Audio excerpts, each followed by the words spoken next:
Last meeting follow-up, we voted on the competition council. We talked about board updates and minor restructurings of things.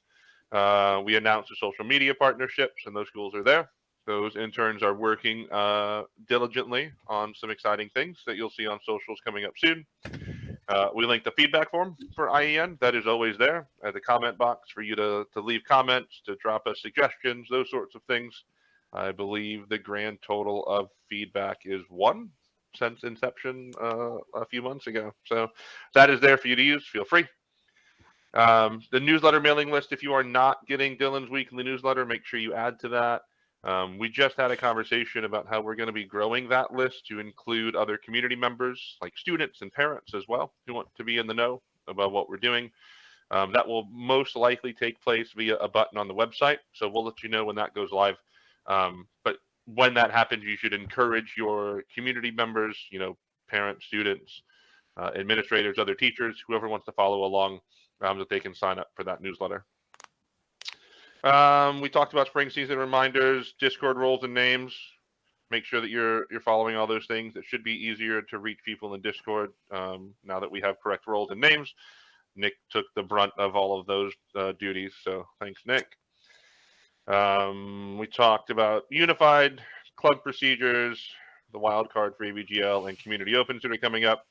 The Apex one was canceled for lack of interest, and we'll revisit Pokemon Showdown in a little bit. So, new business. Break week is next week. So our spring split this year only has one break week. It occurs next week with President's Day being Monday. That is important because you need to make sure that you understand what is and isn't happening. Fortnite is happening for both middle school and high school as a result of not playing earlier in the week. So make sure that you know that Fortnite is occurring. Ben put out announcements. They'll put out more announcements next week to remind you. But that is happening next week. Again, if you're not playing because it's your break week, no one's saying you have to, but it will be occurring for all of you who want to participate in Fortnite. Also, there's the Spin IHSEN Showcase. It's coming up on the 25th. Registration for that is abysmally low, to put it nicely. So low that it's not going to happen unless more teams sign up. So Spin does a really good job with their recruiting showcases. A lot of the times, it's kind of dominated by super teams from across the country who just everyone joins together, and our schools don't have a chance. Like, my kids don't love those things. What the benefit is here is it's only our schools.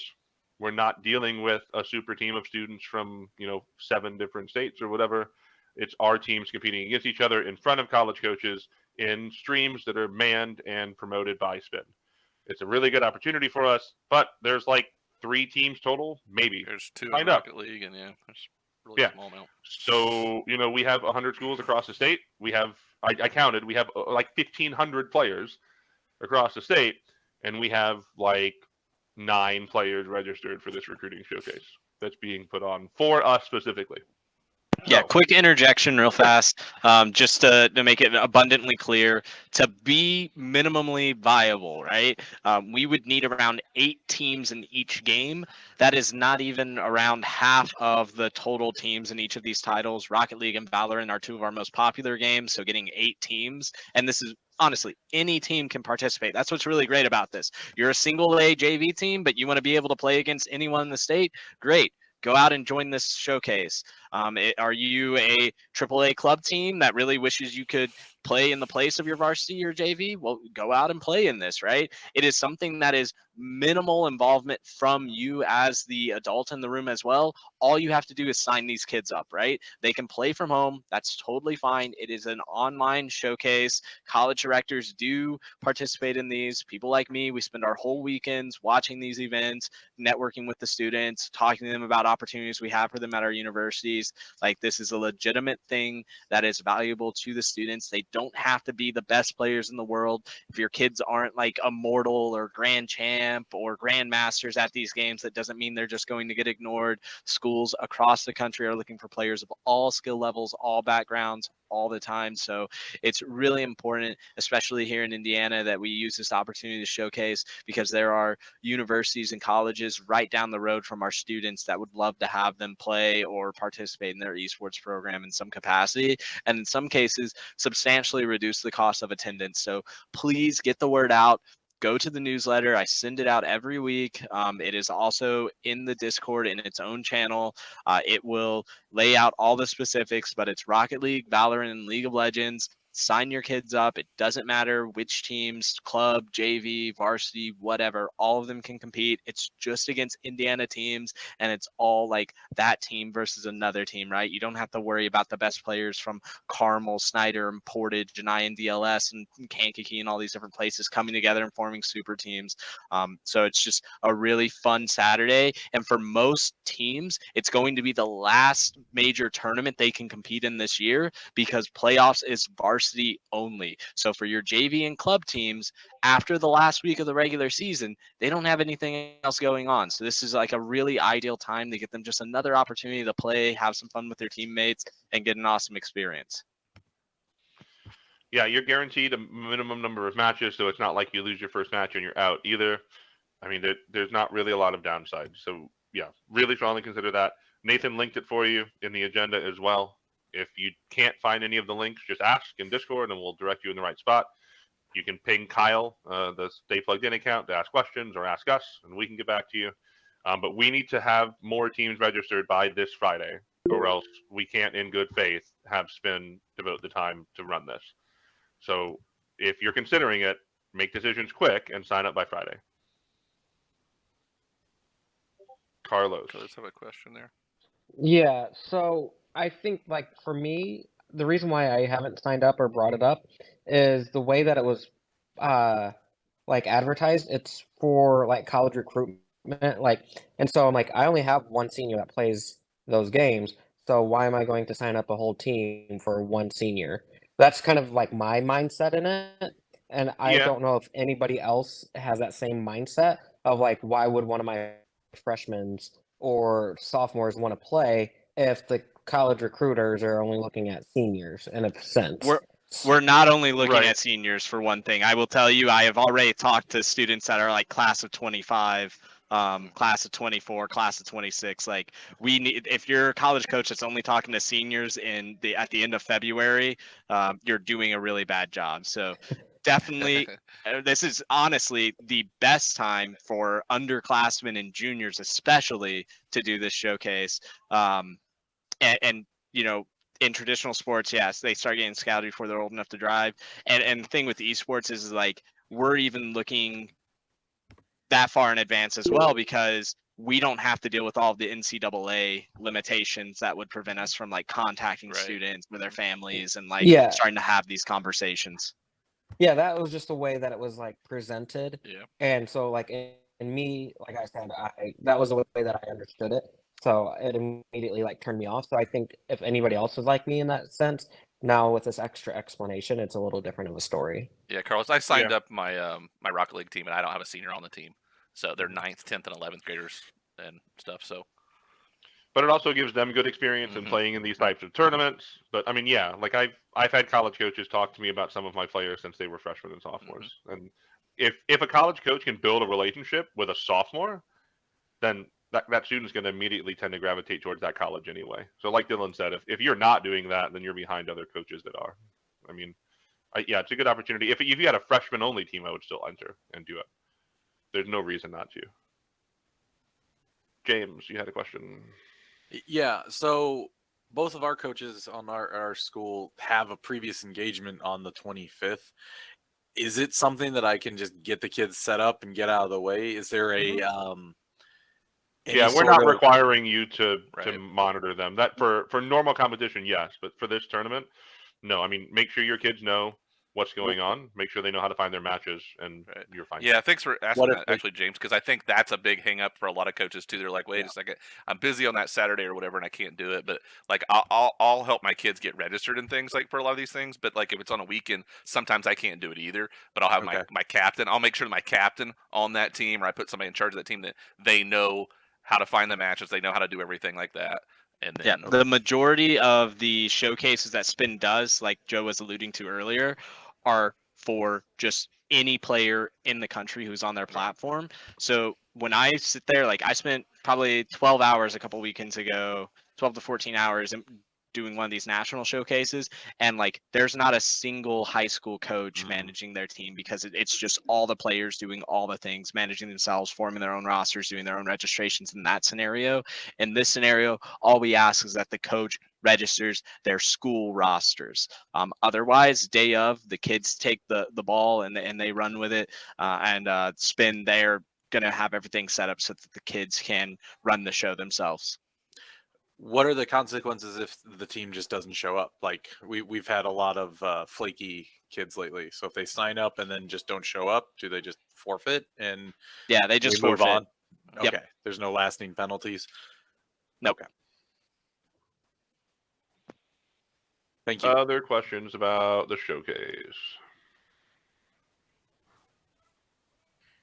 Great. So we'll put out an announcement like with Dylan's newsletter next week that says, "Hey, good job, we have enough teams," or "Nope, we didn't," and we'll figure out what that means. But hopefully, we get enough signed up that we can have that. I think it'll be a really good thing for us, for students, and for the state. Yeah, match dispute and coach conduct. So there have just been a few issues that we've become aware of coach interactions with each other based on rule irregularities or disputes on interpretations of what the rules mean, match sorts of disputes. A few things to say. One, try to assume the best in people, but also try to have a professional interaction with other coaches. Realize none of us besides Ben are doing this as our actual job. We come in with lots of other baggage, and like Dylan said earlier in our meeting, like a lot of times us teachers just come in not wanting to, they're not being able to transition away from the teacher mindset and carrying all that baggage along with us. We get all that, but try to realize that we are interacting with each other as professionals. We want this to be like an organization that encourages interactions that are positive, beneficial, direct to the point, sure, but not negative. And we've become aware of some negative interactions. So just make sure if you think you're getting into some sort of dispute with a coach, jump into the Discord, into a relevant channel, ping the board of directors and say, "Hey, this thing came up. Can you help us work through it?" And we can jump into a voice channel. We can make a DM real quick and talk about it. That's not saying like, "Oh, your kid accidentally taunted. We need to get a board of director in here and discuss this taunt in Smash," right? But if there's some sort of meaningful interaction that you think would be helpful to have be facilitated by us, ping us. And you don't have to just jump into a DM with one of us. I know some of us have interactions with others that are more commonplace, but just jump into the Discord and ping board of directors and say, "Hey, we've got this thing. Can somebody help me real quick?" Yeah, And then one of us will jump in. If you and do resolve. that, board of directors is going to ping all 5 of us, so one of us will definitely get back to you quicker than maybe if somebody has something going on too. So Yeah. So again, just if a rule question comes up, if you're not sure how to handle something, instead of just getting into an argument or going back and forth, interpreting the rules yourselves, ask one of us. We can resolve it quickly without maybe the hurt feelings that are involved with just coaches interacting with each other. So this is not like a reprimand on anyone in particular. This is just us as an organization, how we want to see interactions between coaches go. Yeah, Right. and it may take us 5 to 10 minutes to get back to you. If you ping all of us, the chances of it taking longer go down dramatically. But yeah, just like all of you, we're all working our jobs at the same time. We're trying to run our teams, or we have other responsibilities at the moment. Just give us a few minutes, and we'll try to get back to you as soon as possible to address your concern or question. Great. Unfinished matches. So we're quickly coming up on the end of the season. We haven't run statistics yet, partly because we're afraid to be completely honest with you. But there are a lot of unplayed and unfinished matches. Some of them might just be unreported, like they were actually played, and you just, oh, I forgot to go back into UGC and report those. So that's one thing. Make sure your match reporting is up to date. Go back and look at your schedules and be like, yep, I played that, I reported it. Because what we're going to have to do is go in and run reports, and run reports means manually look, because UGC doesn't let us run reports. So when I say run report, what I really mean is Nathan goes page by page and looks.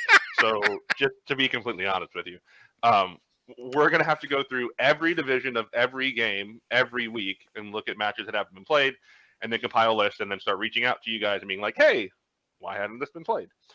So quite frankly, to avoid all of the headache for us, if you could help us out and report all the scores that you might have that you forgot to report based on reschedules, but also start looking at rescheduling and playing those matches. Our goal is obviously no forfeits, no unplayed matches. That's not going to happen. We understand that, but it's a goal to have. So try to be as flexible as possible with your other schools. Like there was weather this year. There's been lots of stuff that happened, but try to be flexible and get matches played. But what that means is like next week. Yeah, right? So next week is a break week, so it's a great week to do it. So yeah, that's your best time to replay matches. Matches have to be done by the last week of the season. When that Thursday, whatever the day is. Break week except for Fortnite. March 2nd. Yep. When March 2nd rolls along and that's the last week of regular season matches, all matches need to be played. Like we can probably let that Friday go so you can sneak some stuff in, but then we need to start making playoff schedules and seedings and all of those sorts of things for postseason coming up for varsity. So get all matches possible played by, let's say, March 3rd, that Friday. And we'll be reaching out with, like I said, unfinished matches. Make sure you get back to us in a timely manner if you can with those results, if you just forgot to put them in or are still in the middle of rescheduling or anything like that. Yeah, like if you're like, oh, I don't remember how to go back in UGC and report a match or something, DM one of us that match score. We can go in and do it. Yeah, like we want to get the matches reported, even if that means you just have to send us scores without going back in UGC and doing it. Questions about all that? Awesome. Roster lock for playoffs. So this applies to varsity. So varsity playoffs, the roster lock is next week. Make sure you check the calendar for that. But I think we said next Thursday, right, guys? I think it's actually Friday though, isn't it? Is it Friday? I don't remember. Yeah, it's next Friday. Yeah, by next Friday, what that means is on UGC, you need to have the correct players on your roster that you want to take in the playoffs. Yeah, I think it's so. Friday, For example, 24th. if you have some JV players who you think are going to be on varsity for playoffs, put them on your varsity rosters so that they're eligible. Then make sure that you sync those rosters with leagues. If you're like, I have no idea what that means, ask one of us. We can help show you. But you need to go into your teams on UGC for varsity postseason and make sure that your rosters reflect the players you want to take into postseason. Yep, if they varsity. don't, then you're not going to be able to play those players in varsity postseason. And keep in mind with the JV move up to be keeping track of if they've played those 75% of JV matches to be eligible to be moved up to varsity for the postseason. So. Speaking of postseason, reminder, when we said this, it's playoffs are for varsity level teams only. So if you are a varsity team in A, AA, and AAA, that's when the postseason occurs. It's single elim brackets that will be seeded based on results from both fall and spring split. Once the season is over and the deadline for remakes and rematches is in, we'll go through and do all those seeds and scheduling and get those schedules out to you. But you can look at the calendar for when those matches are played. You're still playing once per week on normal match day, so not a lot changes in terms of your schedule. It's just now part of a single elimination bracket that culminates in the in-person state finals on April 29th. Tournament titles, do you guys... real fast, yep. I just want to say, when it comes to playoffs, I know some teams, even in the varsity level, are running into issues with rosters and everything. If you feel like you're going to have to bow out of playoffs at the end of the regular season, make sure you let us know before we publish the brackets. We would love it for the brackets to be final. We're going to use the fall and spring splits as our seeding tools, and we want to make sure that everything is accurate so that we have the highest amount of competitive integrity possible. And if you're new to playoffs this year, the titles are still played the same days they normally are. You just schedule your match the same day. We're a little bit more flexible with you playing it on a different day if both teams do that, but it is important to have that match played by the end of that week so we can move on to the next round.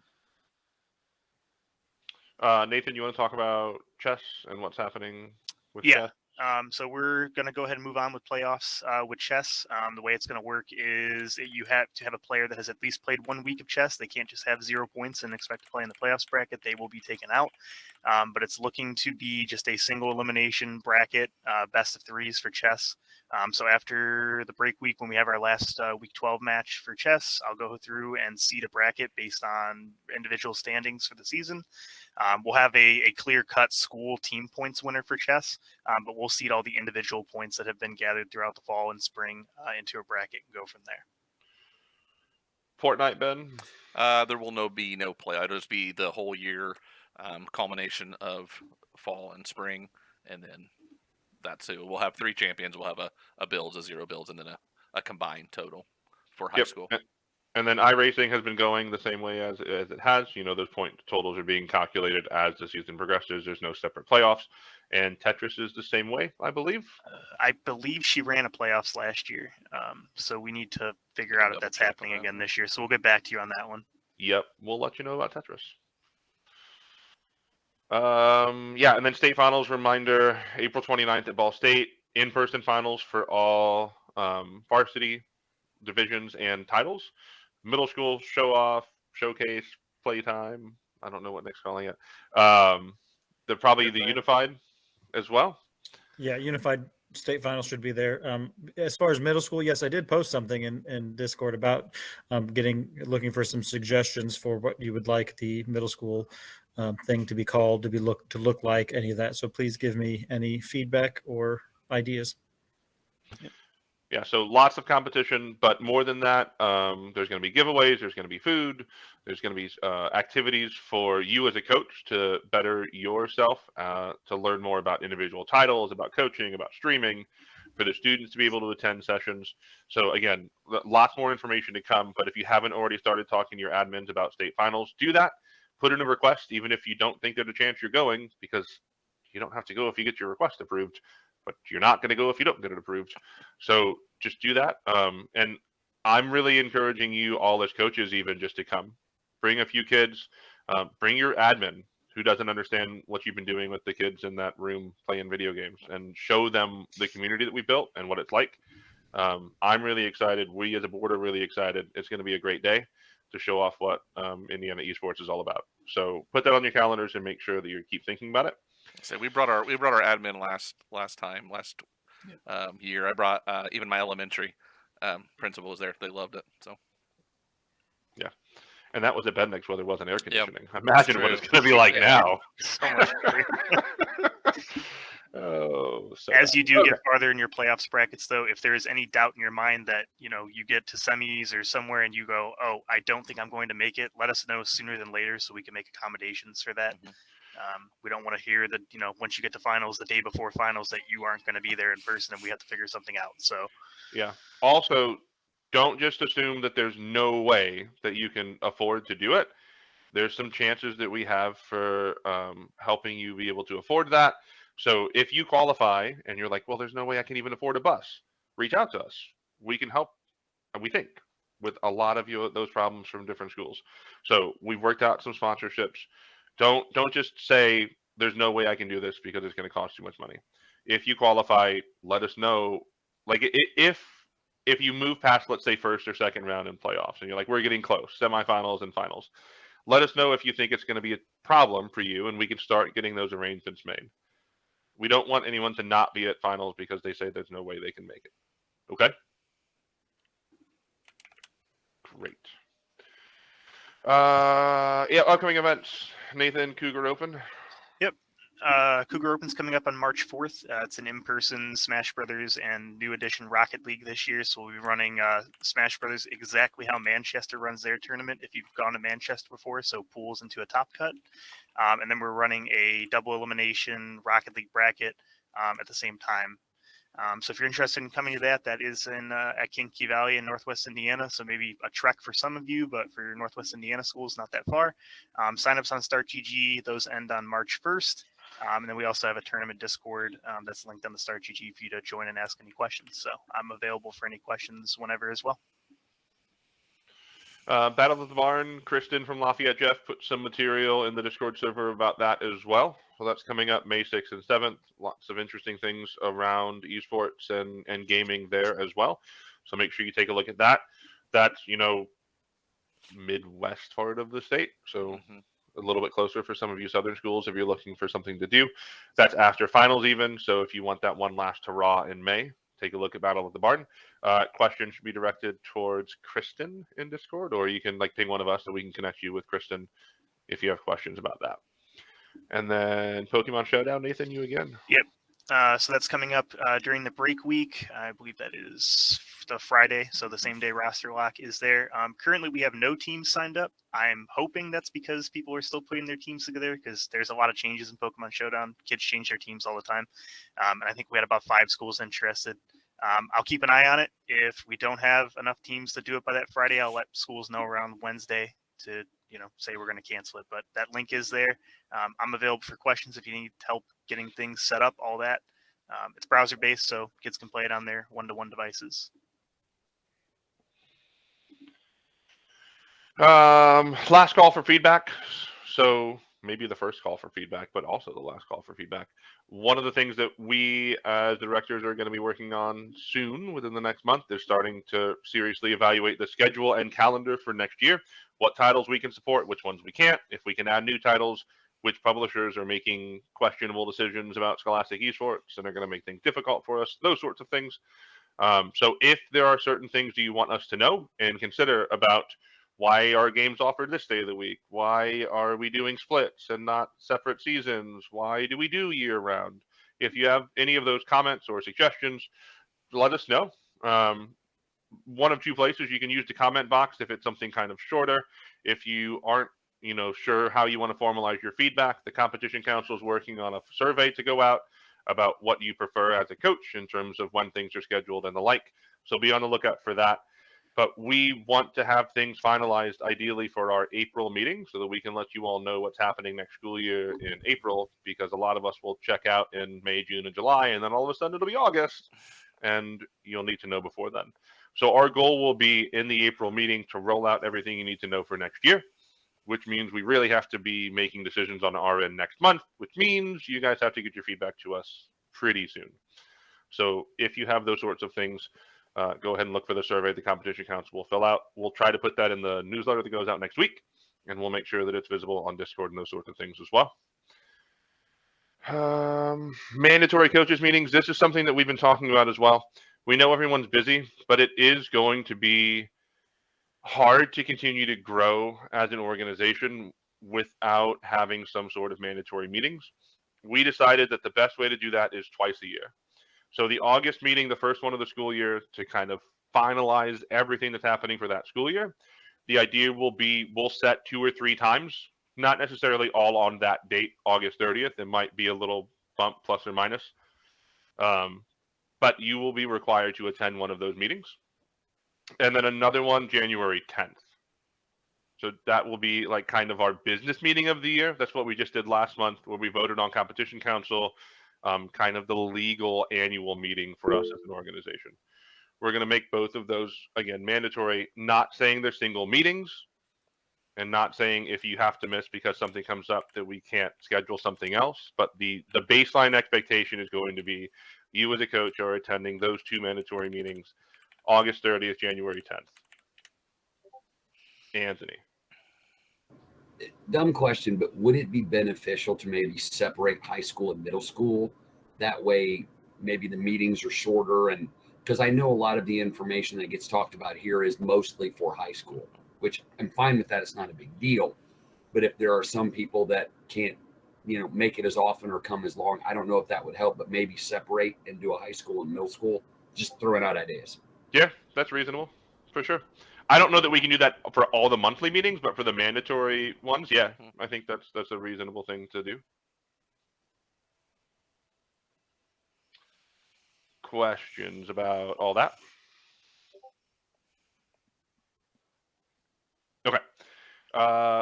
Nick Kroger. Yes. Passive income. Who loves passive income? So we had signed up as an organization for Amazon Smile. which is why every time you shop at Amazon, part of the money goes to us. And like a month into that, they decided, like all of Amazon decided to like cancel that as a program. So we were out that passive income. We did make $13 so far, which I know sounds like a small amount, but like if you think $13 every couple months, I mean that's going to prevent me from having to put my own money into it, or Ben or Joe or Dylan. I mean, so it's great. Passive income is great. So looking to replace that, we have Kroger Community Rewards. So if you shop at Kroger and you have a shopper card, like a plus card is what they call them, you can use that, sign up, and then you can select Indiana Esports Network as the recipient of money. So every time you go shopping, we get a little bit of money from that. You will notice there are instructions. There's a little half sheet there on the coach's agenda for the night. And on that, it tells you how to do it. Super easy. It's like literally 3 steps. And you will notice, though, that if you are in like my part of the state, which is Batesville, Greensburg area, southeastern part of the state, we're not actually considered Indiana. So, I mean, we are, but Kroger considers us Cincinnati. So I can't actually select Indiana Esports Network, but the vast majority of the state is able to select Indiana Esports Network. So if you shop at Kroger, get a Kroger Plus card, because you should do that anyway, because it gives you coupons, plus you get gas points and fuel money off. You should be doing that anyway. And if you do have a Plus card, select Indiana Esports Network. We will start getting passive income. If you don't have a Kroger Plus card, get one, start shopping at Kroger, and select Indiana Esports Network, so I don't have to Please change your spend my grocery own shopping personal list. money into this program. Yes. I don't care if there's a Kroger nearby you. You can travel. Go Krogering. It's worth it. Online ordering. Online Gas ordering. points make it worth it. It can ship. They can ship. It's fine. You can just buy Nick groceries and deliver them to his house. Just like Also, everyone buy okay. Nick a gallon of milk. We'll Yes. just all send Nick milk, and then Yes. Now, Andrew, to your point, I actually don't know if drugs count. I do know alcohol does not count, which is unfortunate. I But think it's going to be drug and alcohol. just go free, shopping so. at Kroger. That's my point. Just go buy stuff at Kroger. We can get some passive income. Yeah, and we're going to work on like a nice visual announcement for that as well, that you guys can all share in your buildings. Like, hey, here's a way that you can help us out in esports, and we'll share on our socials that you can reshare. So it is nice because it is endless across the state, unless you live where Nick does, and it's free, and it gets us some money. So yeah. In case you haven't been able to tell, we're trying to find ways to work ourselves out of donating all of the money that IEN needs to operate. Full disclosure, haven't been really successful. Lots of people we talk to want to give you all money as coaches running programs. So on the bright side, if you want more grants and opportunities and things, let us know, because we keep talking to organizations who want to give money to specific geographic areas. But no one wants to support us as an organization. So yeah. If you're in the Muncie area, the Ball Brothers Foundation, yep. yeah, they would love to give you money. It sounds like And their Northeast response, Indiana as well. Yeah, a lot of their responses are, if you want money from us, basically have us give money to your constituents and then charge your constituents to be a part of your league. Like that's just literally what their suggestions are. Charge schools to pay in your league, probably $500 to $1,000 to $2,000 a year, and then we'll give them money that will pay part or all of that. Obviously, we don't think that's like an ideal solution. Like basically, if you're in an area that has a foundation that will fund you, you're fine and you know about it, but everyone else is kind of out of pocket. So we're still exploring other revenue sources. If you have any ideas, feel free to contact us. Yep. Especially if you hear about new schools around you that are like, oh, we really want to do this, but finances are really hard. There are a lot of foundations that are looking to help launch new programs. So let us know, and we can help with that as well. Has a poll gone out to coaches, see if anyone's getting paid? We did that a while ago. I think it was, was last year though. I don't even it was at least last year. Might have been before that. Yeah, it's been a while. It was a while ago. We can look at something like that. It just ends up with a lot of people being depressed. But yeah, we can do that. We'll just again make sure Ben's not. Yeah, on I didn't fill it out. I didn't fill it out last time either, so it's fine. Yeah. I think that's it for stuff that we had for the agenda. Yeah. Any questions for the good of everyone? We can leave the recording on for any broad questions and then cut the recording for specific questions if you want. The reason why I brought that up is Dylan and I had talked about it because this year I have not gotten paid, so all my time has been donated to our esports program. And Dylan's like, "Yeah, you should definitely be getting compensated for something." And my school, they're behind me, but I need some like more concrete because that's how my school operates or our district. They need concrete numbers, so that's where it's like, hey, these are other schools around Indiana that are in the same organization that are getting paid something. So that's why I really brought it up, and to also help other people out as well, because I assumed nobody was getting paid. I assumed all you guys were doing this for out of the goodness of your heart because you love No. video games. Maybe to start off. But To start off with, Yeah. yeah. I mean, like, so, I mean, I can be transparent. I did completely volunteer my first year because there was no money to be paid. And that was like a 100-student program with 15 different rosters. And I put in like 20 hours a week, completely volunteer. We negotiated into the district's master contract that esports has a head coach and an assistant coach stipend. So you can always use foreign community schools as a bargaining chip if you want. And I will just tell you, the head coach for a school gets $4,300 and the assistant coach gets $3,400. So that was negotiated into our master contract. So what I normally tell people is you just go to your department or your district and say, if Fort Wayne can do it, we need to do it. So there you go. See, I know mine is a work in progress. I'm at the middle school level. The other middle school in our district and our high school doesn't even have a program. Yep. Despite me talking, asking, and I keep telling them I want to turn this into a legit sport like any other. And they're like, oh, yeah, okay, it's kind of a cute idea. I don't think they realize, I mean, seriously, they're supportive-ish because they already had computers they weren't using and Rocket League's free. So when you go to the administrators and go, hi, I want to do a thing that will cost you nothing, they're like, sure, go ahead. So I don't know that we'll ever get to that point, but I'm hoping long term, you know.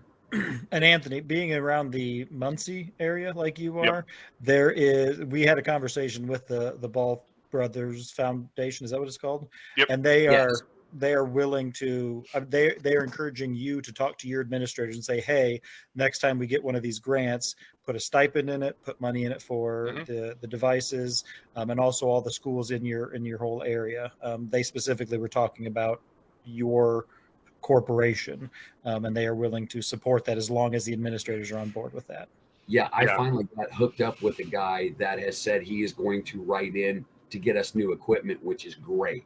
So I've at least gotten that moved forward, but the whole paying of people for their time and all that, I think that's a little ways away, but I'm going to keep working to get it. But what Nick was saying was like, have your admin write that in the Ball Brothers like grant, because Ball Brothers specifically said, yeah, we'll pay stipends for coaches. That's what they want to do. They want to pay to have high quality adult interaction with students. And we're kind of growing and developing these like relationships with other foundations and organizations across the state. So I spend a lot of my time just cold calling and sending out letters and being like, hey, you should hear about who we are and what we do. So if you have an organization close to you, like refer us and I'll be more than happy to reach out and start having conversations.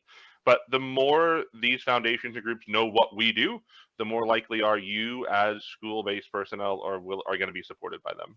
So I'm cautiously optimistic for you all as coaches, not for us as an organization, but for you all as coaches to see benefits from these conversations we're having. Anything else for the good of everyone before we officially adjourn the meeting, but hang around for more individual questions?